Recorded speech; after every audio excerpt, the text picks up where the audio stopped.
On the flight deck of some planes, you can find women breaking barriers and reaching new heights.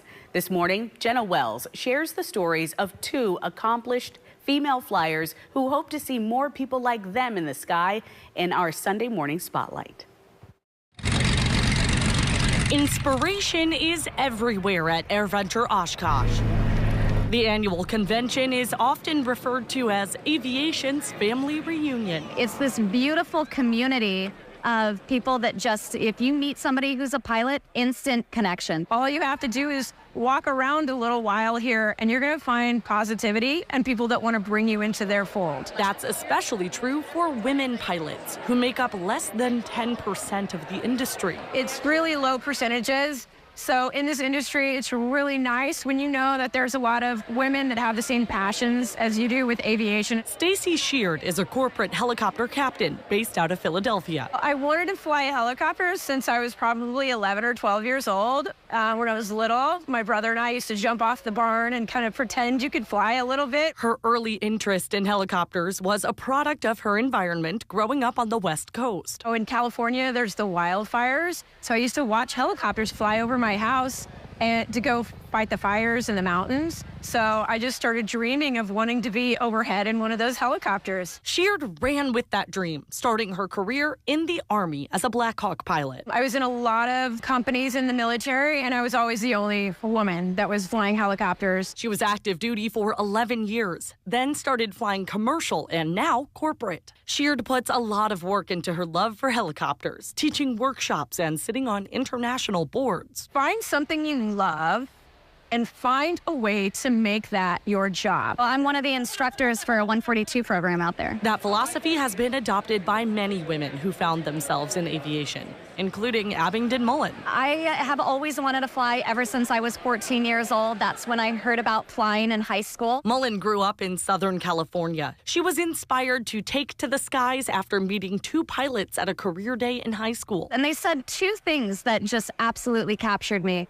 And the first thing was they said, you don't have to join the military to learn how to fly. That is one avenue, but you could go to a local flight school. You could go to a university. And the second thing they said is you don't have to go to the airlines after you know how to fly. There's all these other jobs. At 21 years old, she took flight for the first time, then got her private instrument and commercial licenses. Mullin worked at a flight school, then at Cirrus Aircraft and Lancair, and eventually started ferrying airplanes. I've taken small planes over the Pacific Ocean to Asia, to Australia. I've got about 30 oceanic crossings under my belt, and I've flown about 80 different airplanes all the way up to the 747. Surprisingly, though, flying isn't her main job. Mullin's life plan took an unexpected turn 17 years ago. I wanted a pilot's watch to commemorate me getting my private. And I went and looked everywhere. These pilot watches that were in existence in 2006 were just like spare tires hanging off my wrist. It did not work for me. Mullin decided to make her own pilot's watch with a more feminine fit and feel. What started as a fun project ended up becoming a full-time business, and Abingdon Watch Company was born. And now, 17 years later, I still fly airplanes, and I sell pilot's watches and dive watches and watches for women who do more. My instructors all said you need to have three really good things: a good headset to protect your ears, good pair of sunglasses to protect your eyes, and then a good watch as a backup to your instruments. As the company has grown, so has Mullin's passion for the industry. She started the Abingdon Foundation, a nonprofit with a scholarship program. Our mission is to bring women into non-traditional industries, STEAM industries. We do include arts in STEM. So these books are designed for 10 and over, and they've got all these games and different things. At Airventure, Mullin brought children's activity books about aviation, hoping to inspire little girls like she once was. And they don't often think that it would be something to show a young girl.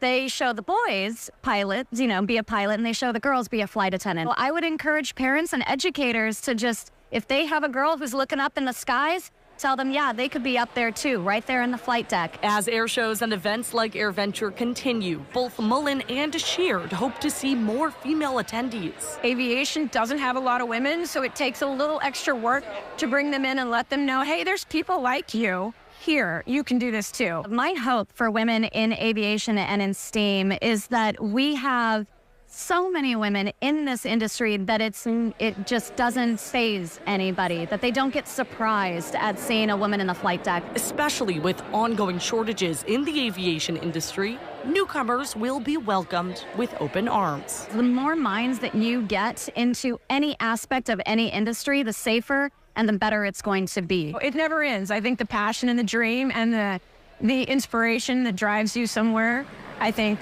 that never goes away.